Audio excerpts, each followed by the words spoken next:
get an energy pick-me-up.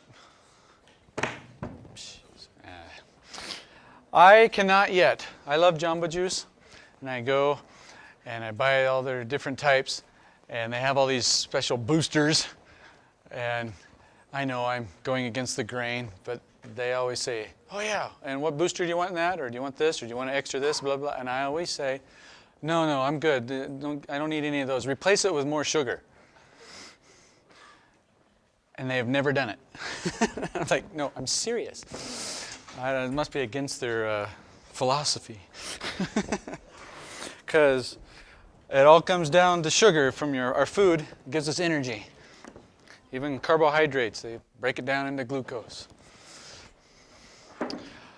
Today we're going to talk more about energy and how it applies, we keep it conserved, and how it applies to machines. And if I don't finish all the machines, that's fine. We'll do it Friday and talk about projectile motion. Last time I introduced work. Work is force times distance, and emphasized the importance that those are in the same direction.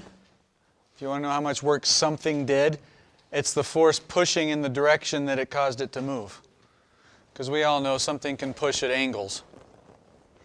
Another thing with that you might not realize, if I'm sliding this block across the table,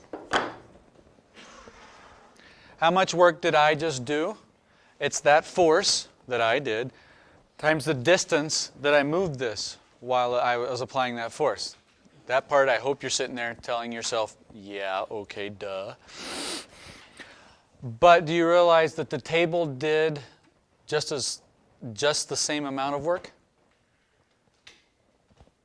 How so? Was it in the opposite direction? It would be in the opposite direction. So what caused it? Friction? Yeah, friction. The table was exerting friction while I was moving in that direction, but for the same distance. So we can say there was work done by friction in addition to the work I did. I mean, they balanced in that sense. Because we learned that, well, if I push this at a constant velocity, then there's no acceleration, there's no net force, and those two forces are balanced. If I were to cause this to accelerate, then there wouldn't be a net force, but there's still work done by me and work done by friction. So Newton's third law still comes in, where you have to look at the action-reaction pairs. My weight. What's the work the Earth is doing on me? How would you figure that out? We look at the equation as our guide to thinking, and let's figure out, well, what force would it exert on me? How do you find the force it pulls on me? Mass times gravity, yeah. Force is mass times acceleration, and the Earth is causing me to accelerate down at g, 9.8 meters per second squared. So the force the Earth pulls on me would be my weight. Good. And the distance it pulls on me makes me move? Well, that depends, right? If I'm just standing here, what's the distance? 0. So is the Earth doing work on me? No. It's still accelerating me, yes. But because that force causes no change in my energy, I don't move. It's not changing my location or position, and it's not giving me speed, changing my speed. So in physics, we say if something does not move, no work is done on it. Yes?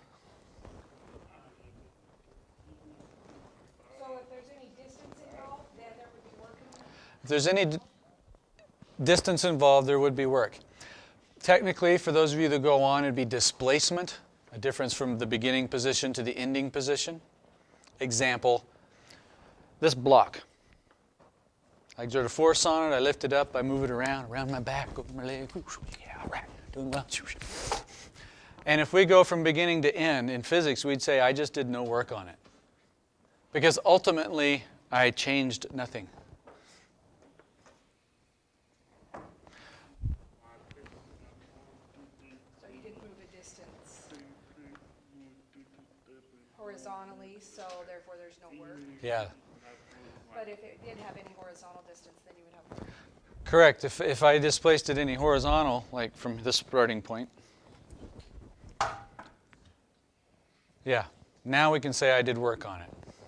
Another maybe clearer example is when you push on the wall. I hope you don't think I'm just a wimp. I exert a force on the wall, but that has no change in the wall's energy.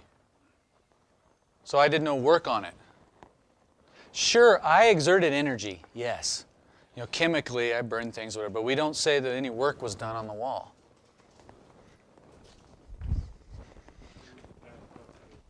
So does it work on yourself then? Does it work on myself? Well, the wall did no work on me because it didn't make me move. But internally, yes, there was chemical energy transfer, and yes, internally. Then, power, the rate at which we do work, it's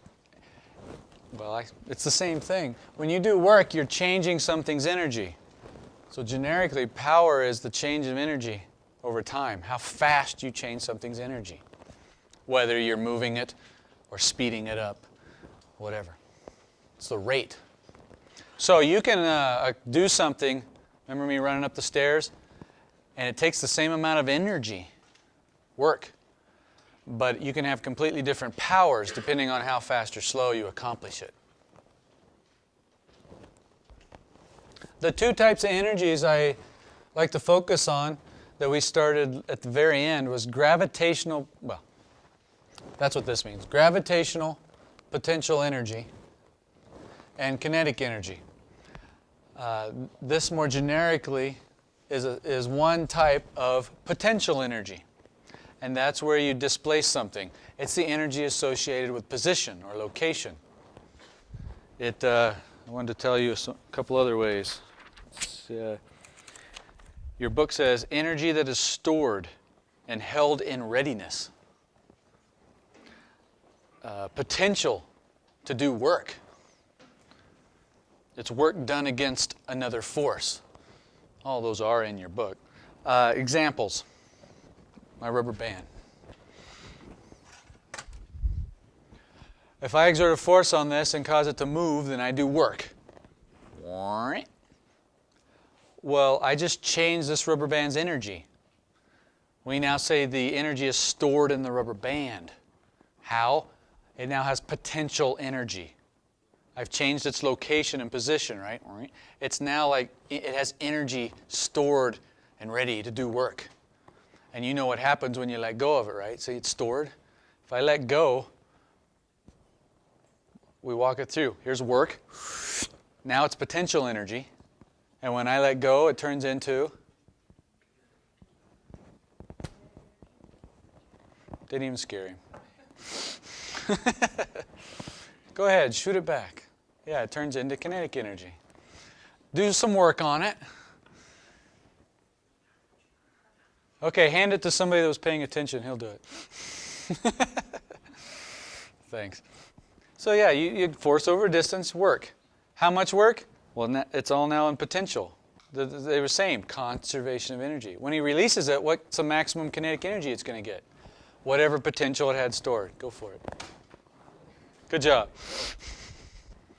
So that's the idea behind potential energy. Energy that's stored. It changes its position and location. Another example is our dart gun we had before. There's a spring inside, and I'm going to do work on it right now.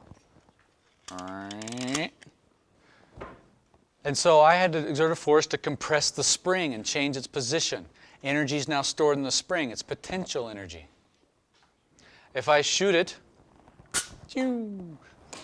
that potential energy converted to kinetic energy, energy of motion. And if you know one, you know the other, because total energy is conserved. You can also say, I do work on the spring here, but the spring now does work on the dart.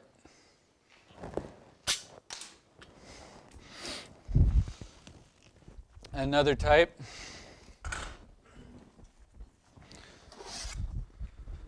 The classic physics mass on a spring. The spring likes this. We call that equilibrium. It's relaxed. It's neither stretched nor compressed. If I hang a mass on it, can you figure out the force? Mass times gravity. It'd be as weight. That's the force this is going to exert on the spring. And if the spring moves from here to there, you know the distance that force displaced it. Could you figure out the work done on the spring by the mass? I hope so. And you would know exactly how much energy was then transferred into the spring. It's now stored in the spring as potential energy. And it can oscillate around that point. Well, okay, we'll back up. So it stretches and adds a little more potential there. It also compresses a little more here, and it stores energy, and it goes from potential to kinetic.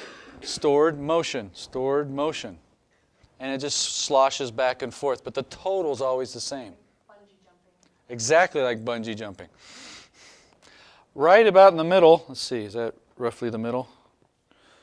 That's where the kinetic energy would be a maximum. Can you see that? It's going the fastest, approximately where my left hand is. The potential energy relative to that point right there, we can define this as a new equilibrium and say, oh, it's no potential energy now, but let's store some in it and let it go. And now it sloshes back and forth between potential and kinetic again. All potential, all kinetic. All potential, all potential, all potential, all potential, all potential. But right in the middle, it's all kinetic. Maybe it...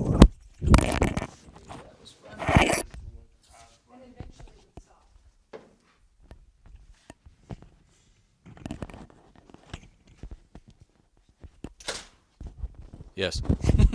Eventually it would stop, because some of that total energy we were considering potential and kinetic. If some of that converts into what form of energy? Thermal energy, then it escapes our system, leaving less energy as kinetic and potential, and eventually, yes, it stops. But the total is still the same if we consider the thermal. This one, gravitational potential energy, is position of an object. When I lift this block up, I've changed its position. That would be the H. Do you see that? How much force do I need to exert to lift this? Bare minimum. I have to, at least its weight, right? So I'm exerting a force equal to its weight over a distance h. Do you see that mg is the force and h is the distance? This one's just specific to vertically in a gravitational field. So when I lift it up, we now say it has potential energy, gravitational potential energy.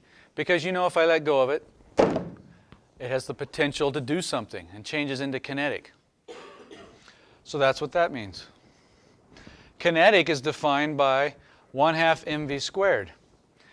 If it's now changing its motion, it's the velocity, how fast it's going at any given point. That's how much that determines its kinetic energy. Last time I talked about Émilie du Châtelet, who realized there was a difference between mv and mv squared. She did experiments and realized that this oomph, I call it, was more proportional to mv squared. We call that energy, and it exactly equals 1/2 mv squared. So that's how we find the energy associated with motion. So like the pendulum we had last time, we'll call this height 0. With gravitational potential energy, you can call the H equals 0 spot anywhere you want, as long as you're consistent. So relative to this point, it now has more potential energy, doesn't it? You could say the table is H equals 0. Relative to that point, it has so much potential energy. Up here, it has more. How much more? Oi, sorry. This much more. So you get the same change in energy. So here, total energy is 0 relative to this point. So I'm going to do work and lift it up. And now it has potential energy. Does it have kinetic? No. All potential, all potential, all potential, all kinetic, all kinetic. And thermal energy stealing some of the energy. And you see that it's a little less high. So yes, some of this potential and kinetic energy is converting to thermal energy. What's causing it? Friction. Friction is doing work. And work changes energy. And so some of that energy is converted to thermal energy, the work done by friction. Sound is a form of energy also. And so a little bit is converting into sound energy. How do the values of kinetic and potential energy compare at this point? Half and half. You're right. Because the total has to be the same. And over here? And if you're here, roughly a quarter potential, 3/4 kinetic. So if you knew this distance and this guy's mass, that's all you would need to know. How high up you raise it, how much of it there is. You could determine how fast it goes down here. Do you see that? Conservation of energy. If it's all, let's do it over here. Again, before and after. Like conservation of momentum, same with conservation of energy. Before, it was all, well, potential. Those at the top, well, it wasn't moving. So that was 0. And at the bottom, it has no more height. So it just converted potential to kinetic. This was mgh. This is 1/2 mv squared. And the part I like is, it would be the same no matter what object you used. Can you see that? Because divide both sides by mass. They disappear. So if I lifted a bowling ball on that same thing, it'd be the same change of energy. Or at least they would have the same speed at the bottom there. If you solve that for the velocity, you just need to know how fast it's being accelerated and how high up you raised it. And you can figure out how fast the thing would be going. I know, I'm a nerd, but I like doing that at Lagoon on a roller coaster. You could estimate how high up you go to begin with. You gain potential energy. You're at the very top, right? Whee! And you go. Up here, you're all potential energy. That's your total. When you get down here, you're all kinetic. You could approximate how fast you're cruising. How about when you're right here? What form of energy do you have? Potential, because you have some height.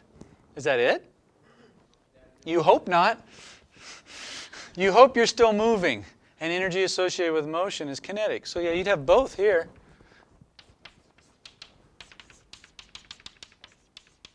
But this value would be a little slower, less kinetic energy than here. And this potential energy, you're less high, so you'd have less here than here. And if you know this height, you could figure out how fast you're going there. And that's indeed how they build these things. They determine what's the minimum speed to be safe at that height. And they work backwards. Well, how high do we need to start? And yes, they better take thermal energy into account.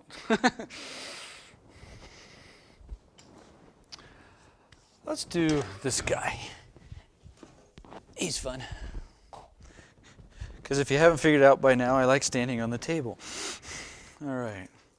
Hopefully whoever did this last fed this in right. If not, we'll do it again. This is ball chain I bought at the hardware store. It's all connected, but loose and limp, and a lot of it. I've just done work and raised it up so it now has potential energy. So when I pull it out of the cup, it's going to fall, as you well know, accelerate at 9.8. Gravity's going to do work on it, and it's going to convert that potential energy into kinetic energy. So watch what happens though.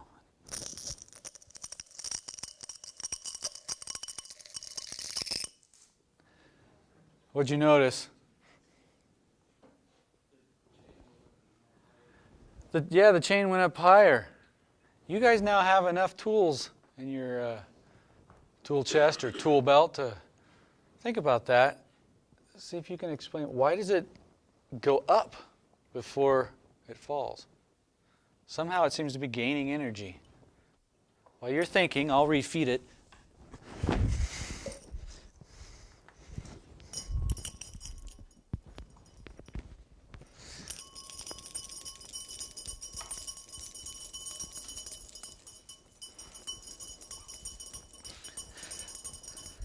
Someday I want to find a really long string of Mardi Gras beads. Do this in a bucket or something. Just haven't found a string long enough yet.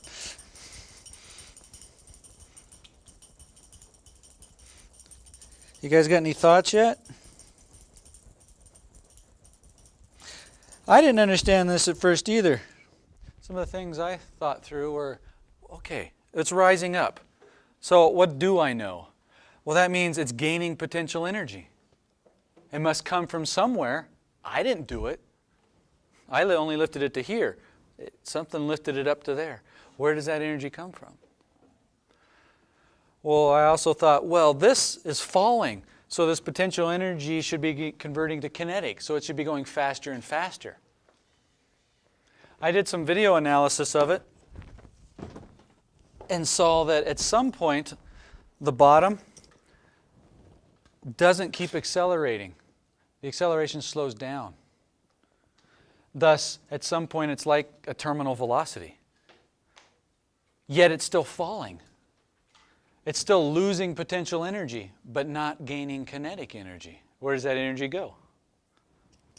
Back up here to keep energy conserved. Another way to think of it is momentum. When you pull this out, whoosh, it wants to fall. Well, it's all connected.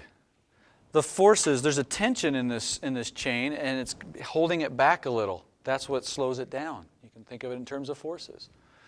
But the stuff in here has to come up to get out of the cup before it can fall, correct?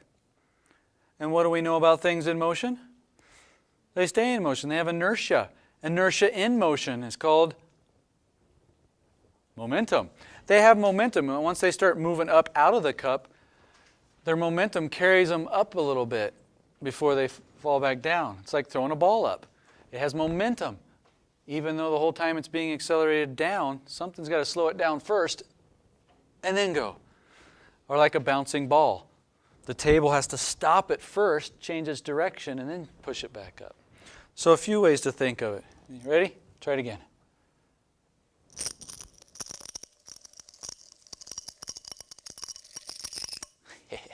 I like that. All right.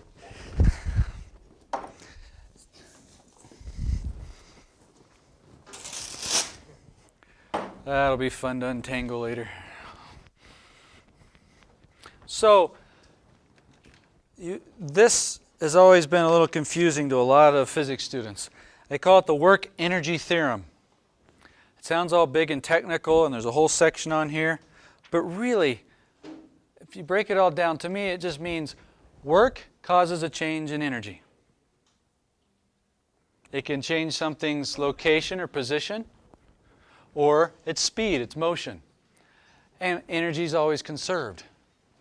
So, the net work that's done on something, because you can have more than one thing working on it, will cause a net change and cause it to move. That's all it's really trying to tell you.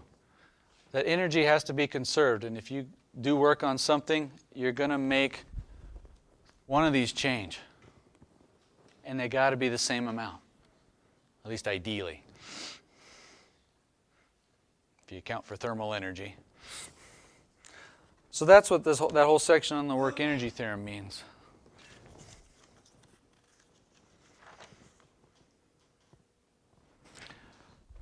Some of you have approached me and like math better than others. It does this in a footnote in your book. I won't dwell on it, but you might find this interesting.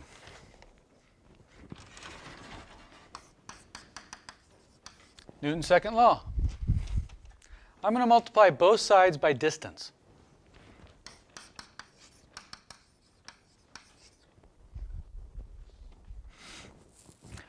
Distance, we learned from motion, was 1/2 AT squared. That's how I could find how high up I was on the San Francisco Bridge, or how deep the well was. Just count how long it takes at that acceleration. You know how far it's going to cover. So I just put that in on the right side. Then, let's go ahead and change it to, just rearrange them. There's two A's and there's two T's. They're both squared. So I'm writing it like that because I want to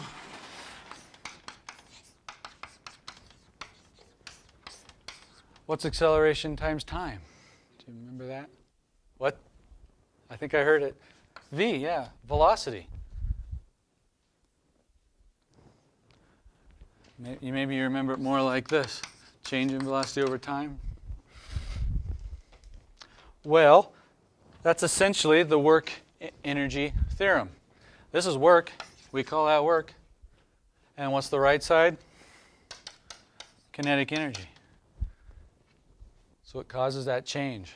You know, technically, you got that delta in here. Because it's a change in velocity. The work makes a change. Change is the key word. This unit with momentum and kinetic energy. And work. No, I won't ask you to derive that. I just thought you might find it interesting. It still comes out of Newton's second law. Yep. Good. Okay, then. Machines. Oh, nope. See, I knew there was something else. Another collision. Because I like this one. Remember the Newton's balls, the Newton's cradles, where the balls are tink, tink, tink with the collisions? You can do it with different sized balls. My favorite's a basketball and a tennis ball. And you can drop them at the same time. They'll fall, lose potential energy, go to kinetic, but then they'll have a collision because there's that force of impact. And remember, the force of impact is greater than its weight because that hurts more than that. The force required to stop it and make it bounce is more than just its weight. So we'll have a collision. But in that collision, you now know that total momentum and total energy are conserved. These will collide as the basketball comes back up. It'll hit the tennis ball and make the tennis ball bounce. And there'll be transfer of momentum and energy. And this is what happens.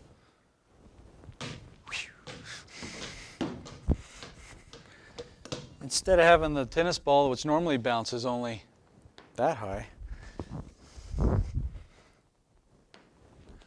if you bounce it off of a basketball like this, you can get it to cruise. And we didn't create energy out of thin air. It came from the collision. Watch the basketball this time. The basketball bounces this high. Get that in your head. Watch how high it bounces now. Watch it. A lot lower. Do you see that? So it's transferring much of its momentum and energy to the tennis ball. And back to Newton's second law, different masses, the less mass is accelerated more, and so you see a bigger effect. I did this once, not where I live now, outside, but I used a golf ball. Oh, it worked great. I got up high on my car, went, and the golf ball flew over my house and hit my neighbor's car. Oops. Fortunately, there was no damage, and we were all good, but find the tennis ball. They sell a toy, usually called an Astro Blaster, where you have multiple, like 4 balls, and this guy with a little bitty mass. I bet you can guess what he's going to do. Ready? Front row beware. I don't know where it's going to go.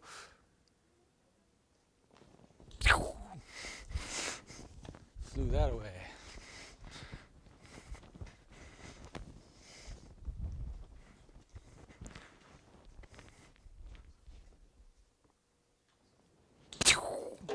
Almost got her. Good. And somewhere around. Hey, there it is. But the idea, you can get this guy accelerated a lot using the transfer of energy. Okay, let's start with some simple machines. Good practical uses. What are the simple machines you can remember? What do we got? Pulley, lever, I heard wheel and axle.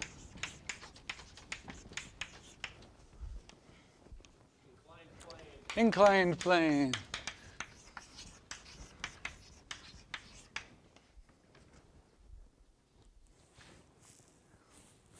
Those are the ones everybody gets first. There's 2 more. Spring is not a simple machine, no, but good. A screw and a wedge. And I don't blame you, because in my mind we could have stopped at those 4, because these in my mind are a lot like an inclined plane, as I'll show you. Let's start with the lever, though, because I think it's simpler. Oh, there it is. So here's a lever. Here's my fulcrum. Fulcrum. It's a pivot point. Here's my 26-pound piece of lead. All right. Depending on where you put the fulcrum, you can or can't lift it. Oh, geez.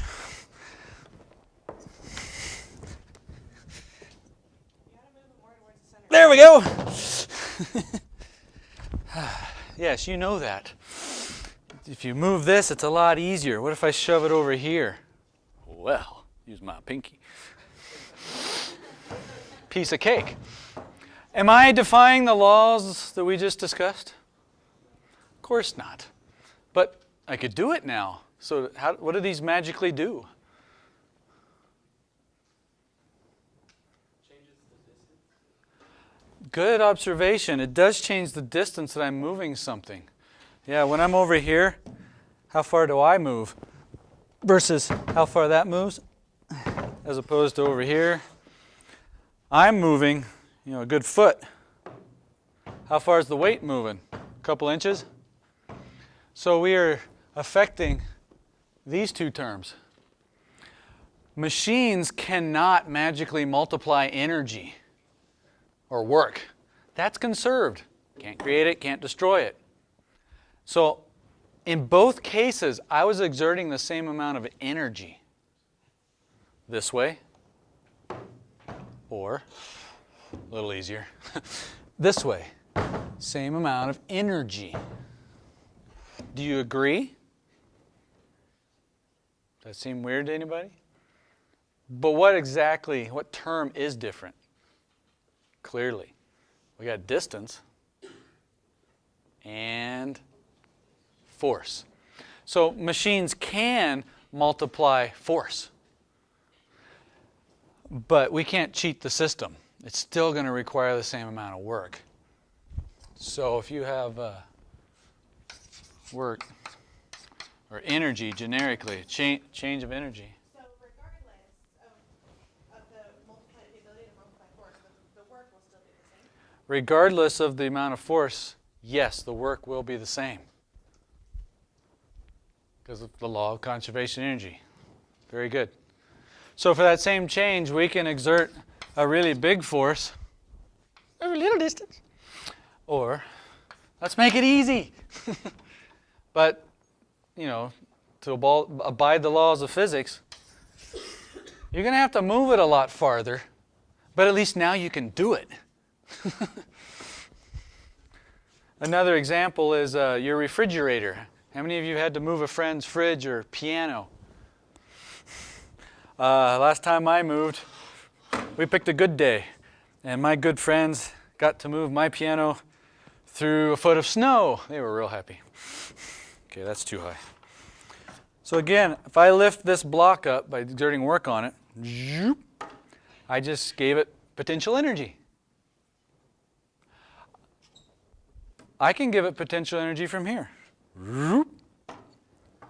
How does the change in energy here compare to the change in energy this way? Or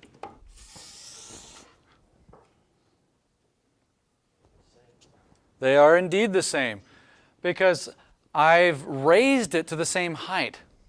Thus, at the bottom it had no potential. At the top, at the same height, for the same mass, under the same acceleration, I've raised it to the same place. So it's gained the same amount of potential energy either way. And how did I get it there? I exerted work. But one way I exert less force. You don't have to push on this as hard this way, because the block or the incline helps you. As this way, I have to lift the whole weight. Do you see that? So here the force is bigger, but the distance is shorter. Here the force is less, but I have to push it over a longer distance. Do you see that? So I'm still exerting the same amount of work. I cause the same change in energy, but it's easier. And by easier, I mean specifically the force. So you can lift a piano straight out of the moving truck or up into it. But if you use an inclined plane, you sure don't have to push as hard. You just have to do it for further, which most people can handle.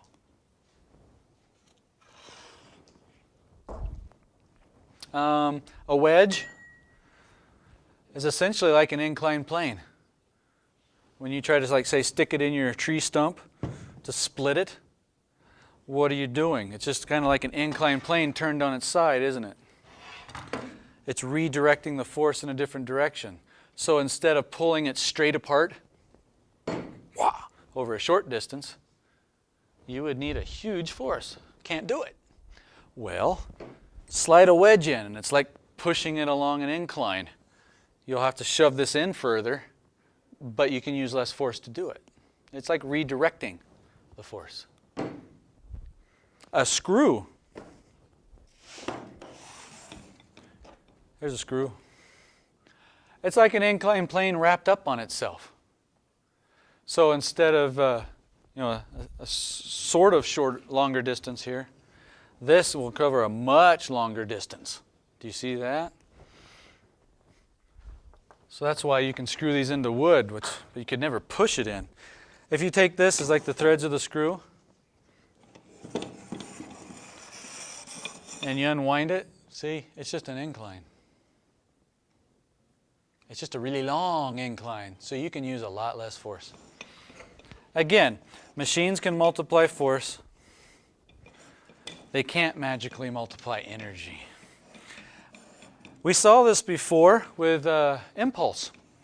Impulse causes a change in momentum. And quite often the change in momentum in a collision is the same for either object, right? The egg in the sheet, the egg in the wall.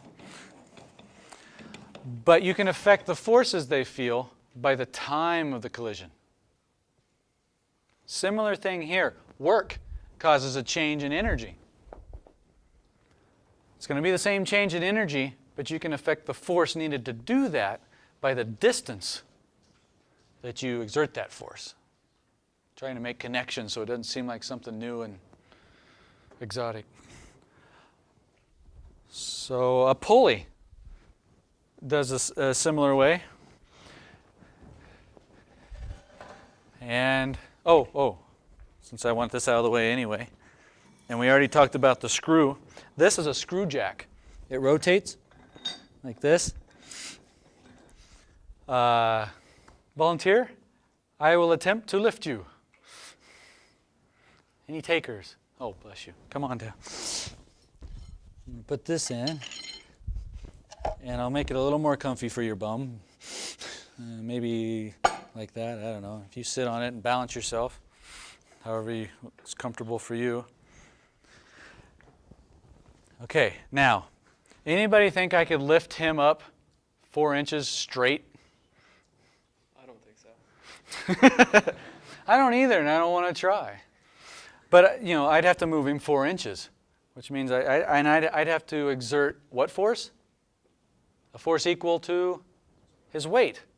And I'd give him potential energy. We could figure that out exactly. Or, am I going the right way here? Do. I'm getting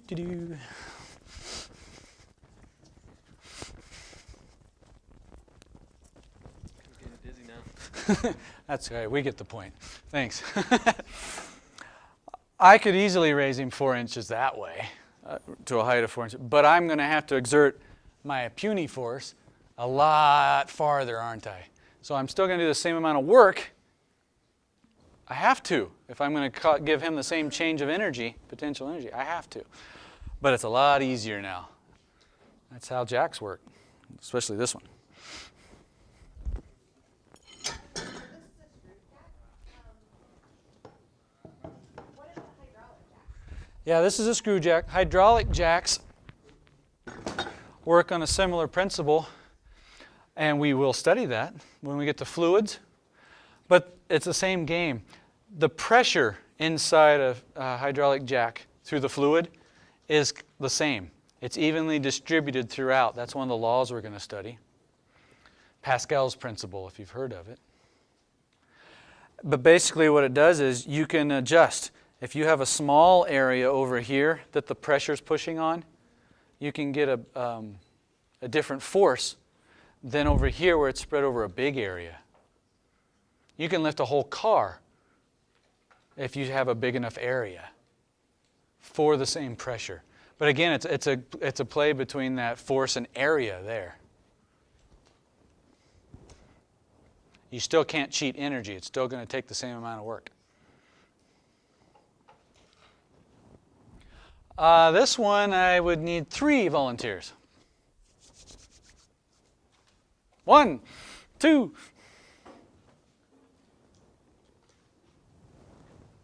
Will you help me too? No? You want to help? Yeah, it's just pulling a rope. This is a pulley, a block and tackle system I bought. So we'll have you hold this end, and we'll have that good serve pull on this end. Wait till he's over here so it doesn't get all tangled. If you'll grab that end, go ahead and grab it, pick it up. You can lift it off, keep it taut. Your job is you're going to pull on this, that way. Okay, the challenge here is when you pull on this, it will pull them together. So your guys' job is to keep it pulled apart. Go. You can go like this too, since you're going to run out of rope. Okay, you guys are going to have to pull harder.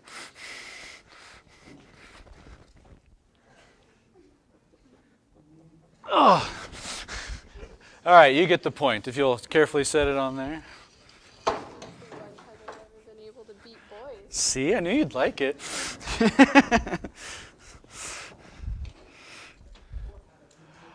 Pulleys are another simple machine that just changes the force and the distance. And with this one, the way I made it, it's more clear to me. Those two, the guys, didn't come together much, but you saw that they were coming together compared to how much rope she had to pull on. So her force was less, but she did it over a bigger distance. So the same amount of work as the guys were doing. Pulleys often just redirect force. But the more times you wrap it around, you can think of it as each one shares the load. And so this is a 1-to-7. So it worked out that the force the guys were pulling was 7 times greater than what she needed to pull. So how do the distances compare? Yeah, she had to pull 7 times as far to have the same amount of work. 4 minutes? All right, ask a couple questions. Clicker time.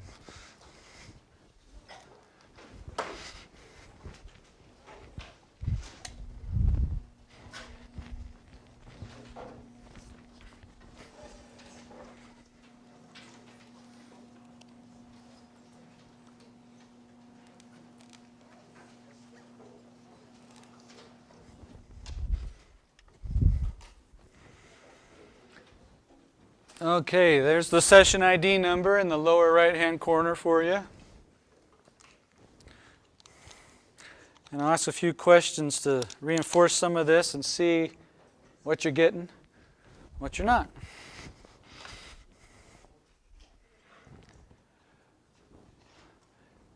Anybody still need the session number? You got it? Okay.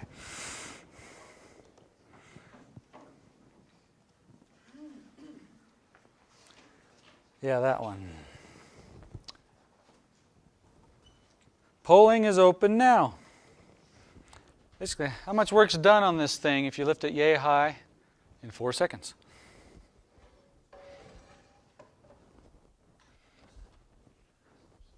A lot of you are nodding that you could do this, so here's one. I'll test you. What is the work done on something? You lift. I'll give you a clue. This is changing its position, so it's potential energy. What are you going against? Gravity, so you want gravitational potential energy.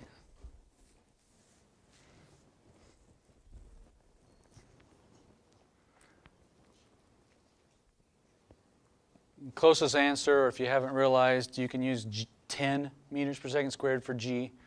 You'll get the right answer, closest one. See how people are doing? 10, 9, 8, 7, 6, 5, 4, 3, 2. You know, when I get down to here and you still don't know the answer, it's still better to just put something in. 3, 2, 1. And all right, 58% of you think it's 4,000. Very good. Gravitational potential energy is mgh. So mass times gravity, 10. You get 200 times 10, 2,000. And you raise it 2 meters. So 2,000 times 2 is 4,000. In this case, you don't need the time.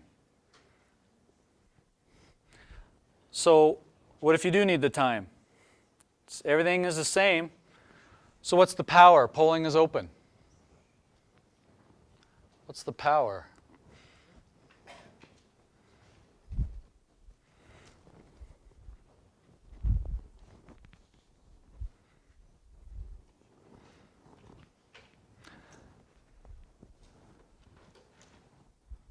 Ten, 9, 8, 7, 6, 5, 4, 3, 2, 1.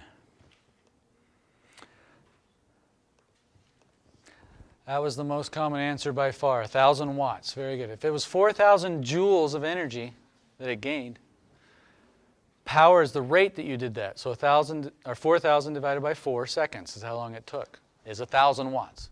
That was the power.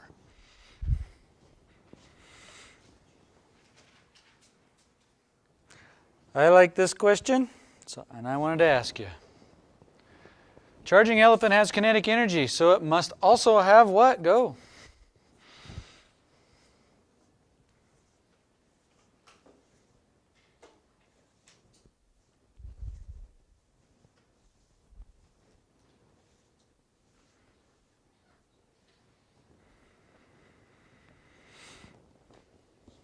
10, 9, 8, 7, 6, 5, 4, 3, 2, 1. Most of you thought D, all of them. It's actually momentum. We never specified the height that it was referenced to, and usually an elephant doesn't gain any height. It's just running on the ground. That's why we weren't including potential. And work, what has it done force on? Maybe if it runs into something or knocks something over, but we haven't done anything yet. But what I wanted to emphasize here was kinetic energy is the energy associated with what? Motion. It's moving. It has a velocity, so there's a kinetic energy. If it has a velocity, it also has a momentum, because that's inertia in motion.